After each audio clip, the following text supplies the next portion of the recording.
A'udzubillahi minasyaitonirrajim. Bismillahirrahmanirrahim. Assalamualaikum warahmatullahi wabarakatuh. Kembali lagi bersama Mang Sukir, yang tentunya akan menemani teman-teman semua dengan sebuah kisah-kisah horor dan mistis. Oke, tak usah berlama-lama. Kali ini Mang Sukir akan melanjutkan cerita yang sebelumnya, yang berjudul Gadis yang Dibakar Hidup-Hidup. Cerita ini ditulis oleh Yusyusni. Dan tak usah berlama-lama, bagaimanakah untuk kelanjutan cerita kali ini? Ini dia kisahnya. Selamat mendengarkan. Buset, ini anak, kenapa banyak banget panggilannya? Ujar Tian yang sudah tiba di rumah. Setelah berganti pakaian dan hendak merebahkan diri, dia membuka ponselnya. Mendapati sang teman mencoba menghubunginya berkali-kali. Tian tergerak untuk menelpon kembali. Tapi panggilannya malah tak diangkatkan Tian. Apa ini maksud si Yuda? Tian melempar ponselnya ke atas kasur. Disusul dia melompat, hendak merebahkan tubuh kekernya di atas kasur empuk. Tian tertidur pulas dengan memejamkan mata. Ia tak sadar bahwa temannya berusaha menghubunginya karena ingin meminta tolong. Naas, nasib Yuda harus berakhir seperti Baskoro.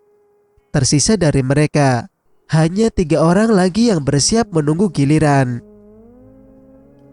Sementara Handoko di sana sedang menikmati malam pertamanya yang dipercepat. Pemuda itu tak sabar menunggu ijab kabul yang akan dilangsungkan 1 hari lagi. Ia bersenang-senang, sementara yang lain sedang memikirkan nasib mereka yang mendapat teror dari arwah yang mereka perkosa dan dibakar hidup-hidup. Singkat cerita, keesokan harinya, kabar duka atas kematian Yuda sampai ke telinga warga sekitar, termasuk Husna. Gadis itu sampai terperanjat kaget tak percaya. Sepulang dari pabrik, ia langsung menyempatkan diri untuk datang melayat. Tapi jenazah telah dikuburkan karena mengingat kondisinya yang tidak memungkinkan untuk berlama-lama disemayamkan. Kasihan masih muda ya, tapi kok aneh. Dalam waktu dekat, si Baskoro dan Tian sama-sama tewas mengenaskan. Belum lagi si Andre yang kabarnya belum membaik. Dengar kabar kemaluannya terputus. Celetuk salah seorang pelayat di sebelah Husna. Gadis itu hanya menyimak dengan tatapan mengarah pada kerabatnya almarhum yang tengah meratap di depan sana. Iya ya, mungkin itu karma kali. Mereka suka buat rusuh. Si Andre lagi tuh, maling sekaligus tukang palak di pasar. Tapi ketiganya kok kelaminnya terputus ya. Aneh kan? Saut yang lain setengah berbisik. Kali dipotong sama demit karena suka kencing sembarangan. Husna mulai memikirkan soal apa yang didengarnya di kos waktu itu.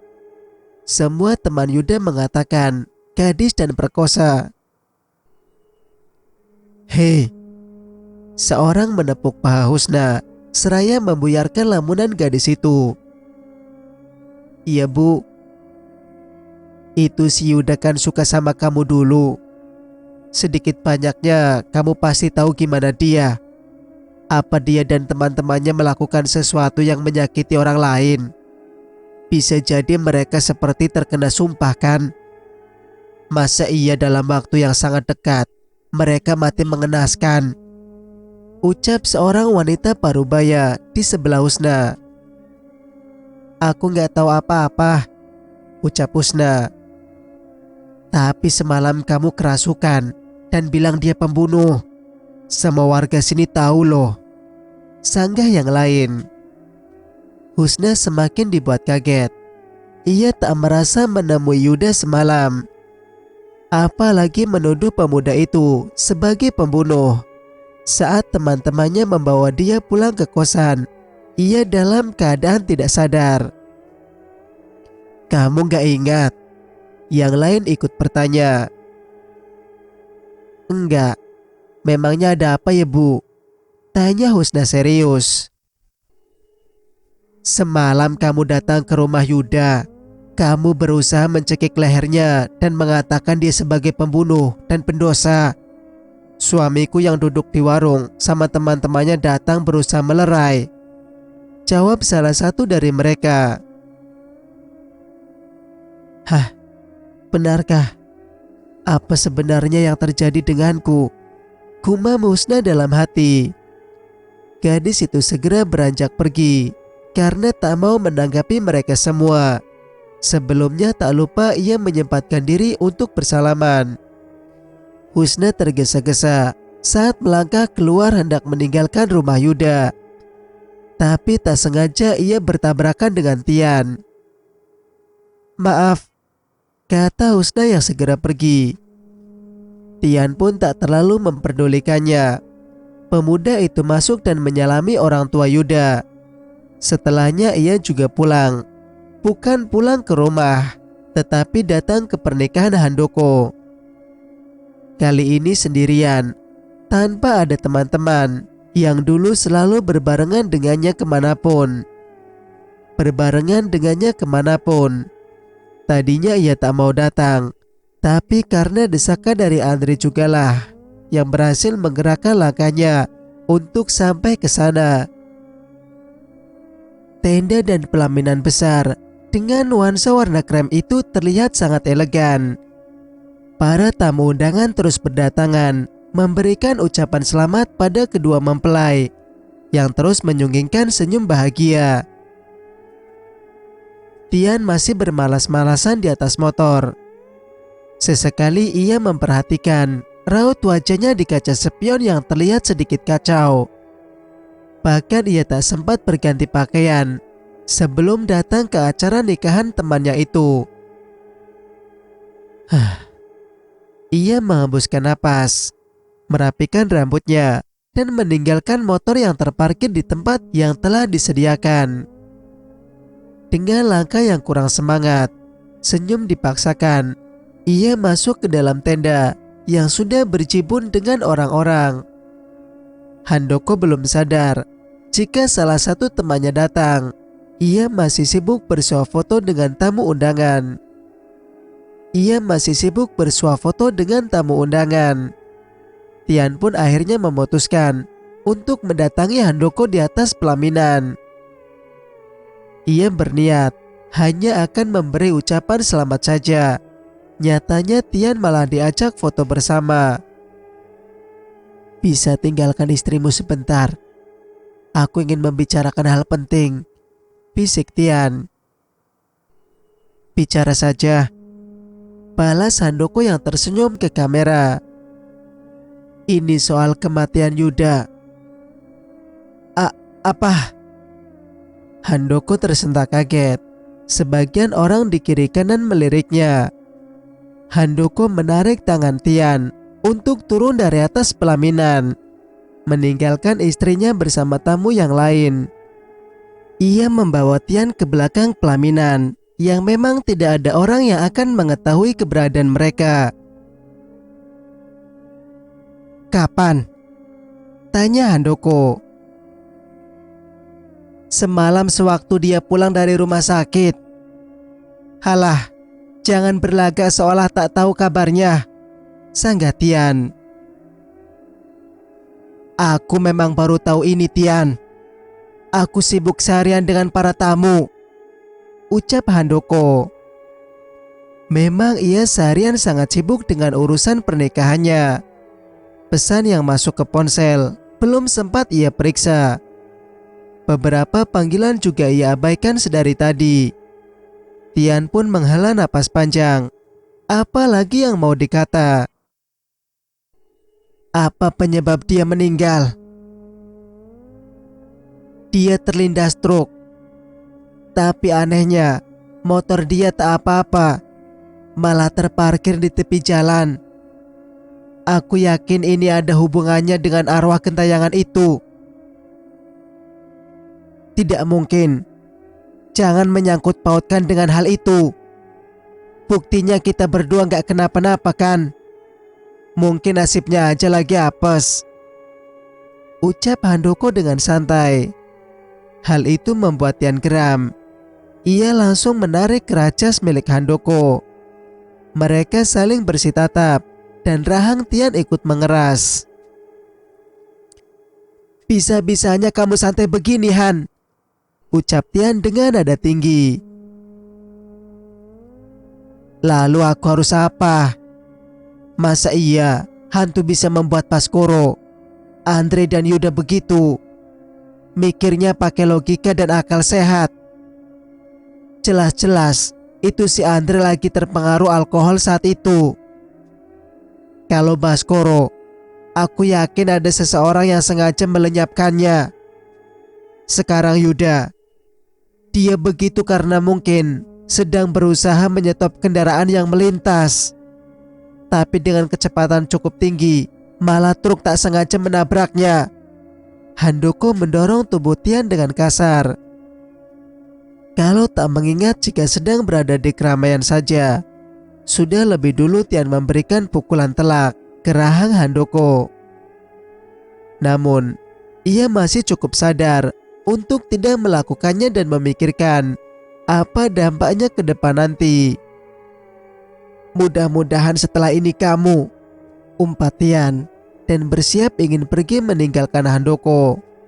Tapi mereka dikagetkan dengan kedatangan Kasim yang tiba-tiba. Keduanya gemetar dan langsung salah tingkah. Kasim pun mendekat sambil melototi keduanya. Bapak, kenapa Bapak di sini? Tanya Handoko dengan gugup. Justru aku yang harusnya menanyakan, kalian berdua ngapain di sini? Kasim balik bertanya dengan kedua tangannya merogoh saku celana. Tetapi tatapannya menyelidik Tian dan Handoko bergantian.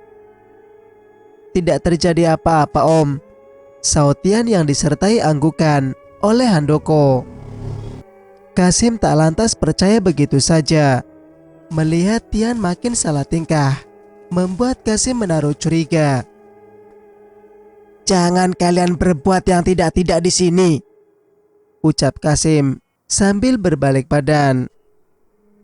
Tian dan Handoko menurunkan bahu mereka sambil melepas napas lega karena Kasim akhirnya pergi.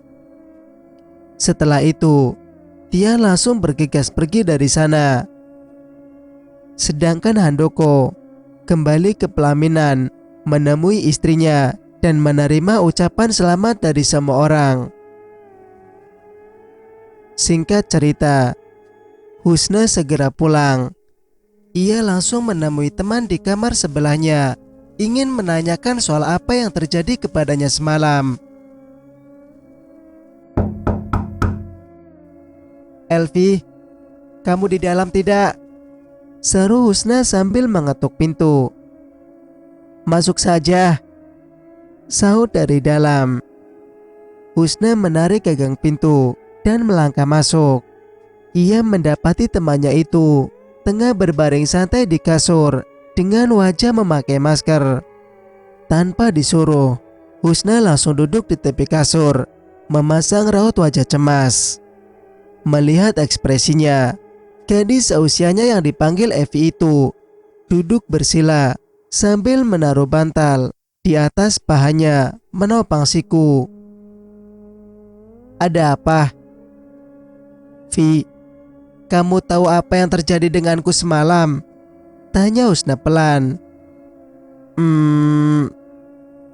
Vi, katakan apa yang terjadi padaku.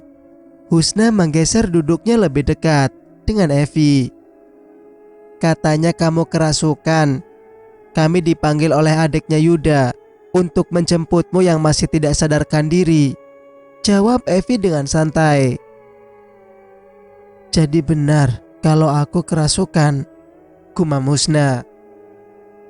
Iya, katanya kamu bilang Yuda pembunuh, pendosa. Bahkan kamu mau mencekik leher Yuda tadi malam. Gak taunya dia malah mati di lidah stroke. Bukan mati dicekik kamu. Elvi malah berseloroh. Terpikir olehnya tentang sosok yang menampakkan diri dengan wujud menyeramkan, mirip Lastri waktu itu. Lalu, semalam waktu ia setengah terlelap, antara sadar atau tidak, ada sesuatu yang masuk ke dalam tubuhnya. Ia juga masih teringat apa yang ia dengar waktu di kosan tentang gadis yang diperkosa. Yuda dan kawan-kawannya menyebutkan hal itu. Apa mungkin batin Husna menyatukan kejadian itu ada hubungannya dengan menghilangnya Lastri? Hei, kok malah melamun? Tegur Elvi yang menepuk pundak Husna. Husna malah merogoh tas kecil yang sedari tadi terselempang di bahunya. Ia merogoh benda pipi itu untuk menghubungi seseorang. Ponsel itu ditempelkan di telinganya, tersambung dengan seseorang di seberang sana. Halo, Assalamualaikum. Waalaikumsalam. Ada apa, nak? Apa Lastri sudah ditemukan? Orang di seberang sana ternyata ibunya Husna sendiri. Belum, Bu. Tapi aku mau tanya sesuatu. Iya, ada apa? Akhir-akhir ini aku sering melihat penampakan, Bu. Penampakan gimana? Sosok dengan wujud menyeramkan. Ya kayak hantu, tapi masa mirip Lastri. Tadi malam aku kerasukan dan mendatangi Yuda ke rumahnya. Orang-orang mengatakan bahwa aku menuduh dia sebagai pembunuh, dan aku berusaha mencekiknya.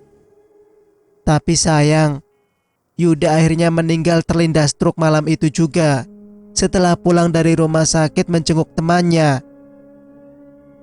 Elvi yang dari tadi menyimak, sekarang malah terbelalak, menatap Husna sangat lekat. Bu, apa yang sebenarnya terjadi ya? Kamu serius, Husna? Iya, Bu. Astaghfirullahaladzim. Itu karena kamu terlalu mikirin Lastri. Entahlah, Bu. Husna, itu ibunya Lastri akan ke sana. Dia ingin mencari Lastri. Kapan, Bu? Husna sangat panik. Ia takut bagaimana bisa berhadapan dengan ibunya Lastri nanti. Sudah tentu ia akan dimarahi karena tak bisa memegang amanah. Ya Allah, semuanya jadi serumit ini. Dan Lastri kemana dia sekarang? Apa yang sebenarnya terjadi pada dia? Gumam Husna menyesali. Setelah 7 hari kematian suaminya. Ya sudah, Bu. Nanti aku telepon lagi ya. Assalamualaikum. Waalaikumsalam. Husna. Elvi menyentak tangan Husna yang masih menempelkan ponsel ke telinganya. Apa sih? Coba kita lihat ke orang pintar. Di mana teman sekampungmu itu berada, biar lebih meyakinkan. Saran Elvi. Aku sudah menemui Ki Jarot tempo hari, tapi dia tidak mau membantuku. Husna masih kecewa dengan kedatangannya ke rumah Ki Jarot waktu itu. Kita coba lagi aja ke rumahnya. Kali ini cobalah pasang wajah memelas, agar dia iba dan mau membantumu. Kira-kira itu syirik tidak ya? Ah, sudahlah, ayo. Elvi bangkit dari kasurnya. Ia mencari baju ganti untuk pergi menemani Husna. Tapi Husna malah tidak yakin ke sana lagi. "Ayo," Elvi memaksa dan menarik tangan Husna keluar dari kamar. Husna hanya bisa manut saja. Mereka pergi mengendarai motor. Rumah Ki Jarot tak jauh dari tempat kosan mereka, hanya berbeda kelurahan saja. Setiba mereka berdua di sana, rumah Ki Jarot tampak sunyi. Pintunya tertutup rapat. Husna yang sudah tidak yakin itu tak mau turun. Malah Elvi menepuk pahanya, meminta untuk turun. "Pulang saja, jangan suka syirik ah. Minta petunjuk itu sama Tuhan, bukan sama dukun," ucap Husna. "Gak ada salahnya kita mencoba. Lihat, dari pihak polisi saja belum ada kabar soal Astri lagi. Gimana lagi cara carinya?" Husna terlihat sedang mencerna ucapan Elvi. Dengan menarik napas dalam-dalam, ia turun juga dari motor. "Tunggu di sini," pinta Husna sambil berlalu. Tangannya mengetuk daun pintu berkali-kali, bahkan memberi salam. Tidak ada sahutan dari dalam. Husna menoleh ke belakang, melihat ke arah Elvi yang masih setia menunggunya. Elvi melambaikan tangan memberi kode agar Husna berusaha lagi. "Ki, permisi," seru Husna. Sudah lewat 5 menit, Husna mulai menyerah, ingin kembali berbalik ke Elvi.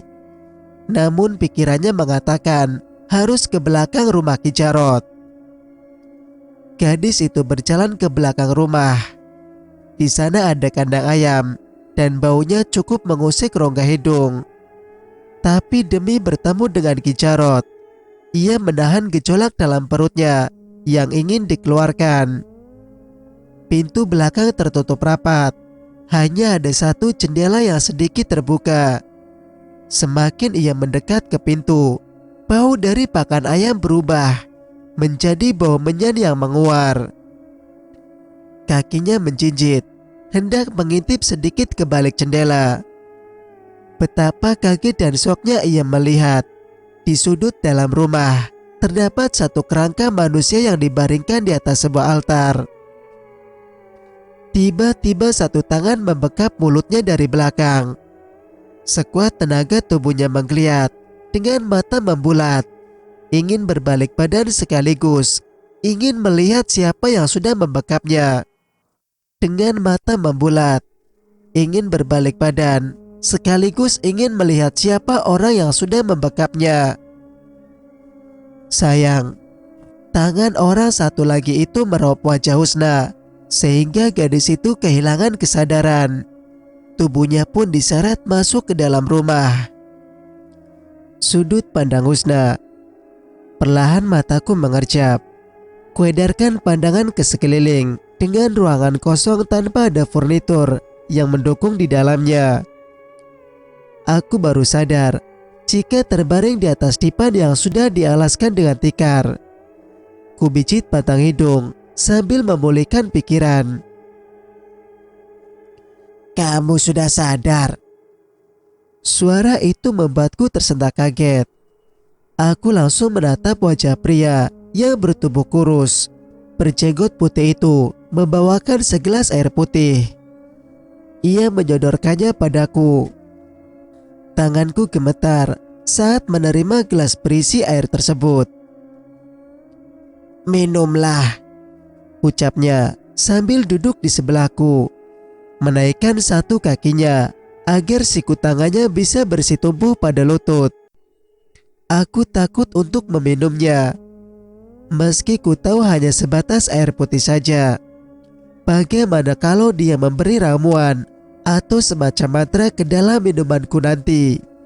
Tidak, aku tidak akan meminumnya.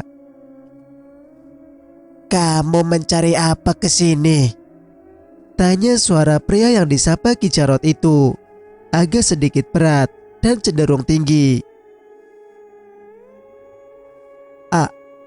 Aku ingin menanyakan soal temanku yang hilang pada Ki Jarot. Ucapku sedikit gugup.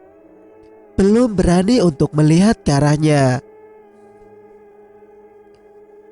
Temanmu akan kembali setelah urusannya selesai, jawab Ki Jarot dengan santai. Aku memaksakan diri untuk memandangnya lebih dalam. Ki Jarot menaikkan sudut bibirnya tanpa terbuka sedikit pun. Tapi ini hampir sebulan ia belum ditemukan. Urusan apa? Aku tahu betul bagaimana Lastri. Dia tidak mungkin mendadak hilang begitu saja. Dia baru di sini dan ingin melamar kerja. Tapi salahku juga tidak mau menunggunya untuk pergi bersama ke pabrik. Entah di mana dia sekarang. Bulir bening lolos keluar dari pelupuk mataku. Tak kuasa aku menahan kegelisahan yang membuat hidupku tak tenang. Ki Jarot hanya diam tanpa ekspresi.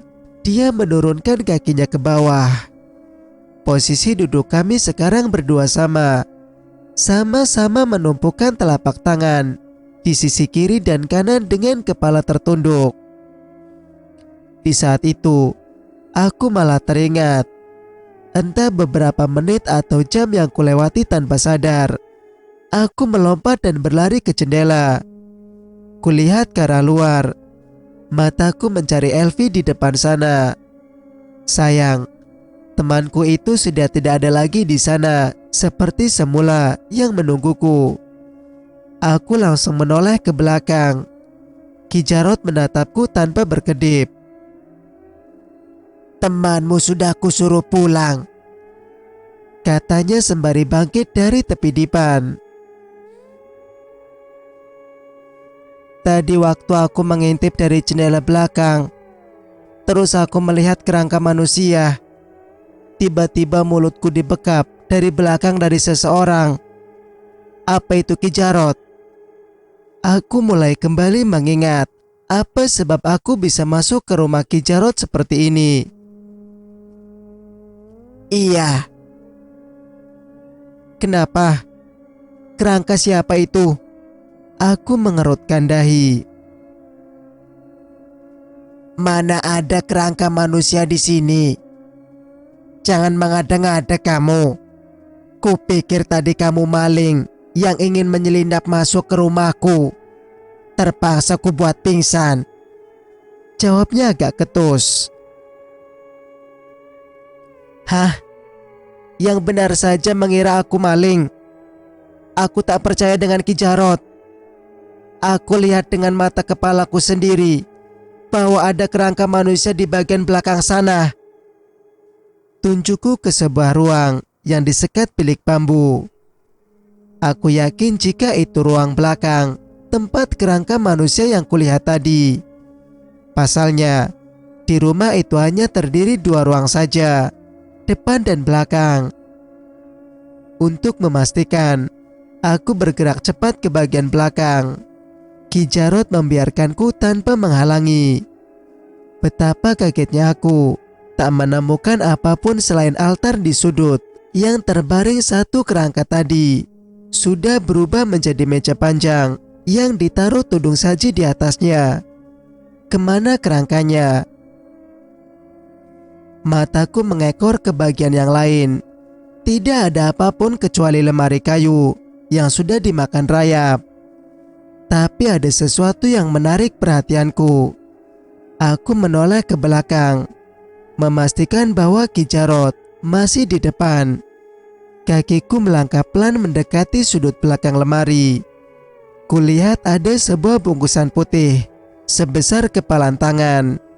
Kigas kuambil dan menyelipkannya di balik bajuku agar tidak ketahuan Ki Jarot. Ada? Tanya Ki Jarot. Aku kaget bukan kepalang. Wajahku langsung pucat karena takut ketahuan olehnya telah mencuri sesuatu yang mencurigakan dari sana. Aku menelan saliva. Sebaiknya kamu pulang. Ki. Aku mohon tolong terawang di mana Lastri sekarang. Bapaknya sudah meninggal. Kasihan ibunya yang terus menunggu kabar darinya. Aku juga terus dihantui perasaan bersalah karena membiarkannya waktu itu sendirian. Aku mohon Ki, bukankah Ki Jarot dukun sakti? Tolong katakan di mana temanku itu berada. Aku mengatup kedua tangan, memohon padanya, melupakan kerangka tadi yang menurutku memang benar. Aku yang terlalu berhalusinasi. Ki Jarot menarik lenganku. Dia memaksa aku keluar dari rumahnya. Aku sudah bilang, dia akan pulang kalau urusannya telah selesai. Di mana dia? Ilmuku tak mampu melihat keberadaannya secara gamblang. Ki Jarot melepaskan cengkramannya setelah berhasil mengeluarkanku. Tapi kenapa Ki bilang dia ada urusan? Urusan apa? Katakan Ki, desaku. Dasar gadis keras kepala. Sudah aku katakan, aku tidak tahu. Cepat pergi sana. Atau kamu mau kulaporkan ke polisi karena diam-diam ingin menyelinap masuk ke dalam rumahku.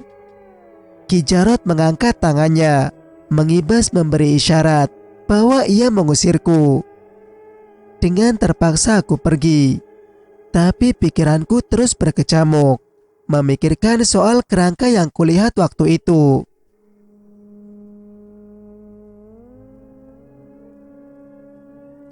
Cerita pun bersambung. Bagaimana menurut pendapat kalian? Jika kalian suka dengan ceritanya, jangan lupa untuk like, komen, dan subscribe channel ini agar bisa mendengarkan cerita-cerita berikutnya. Wassalamualaikum warahmatullahi wabarakatuh.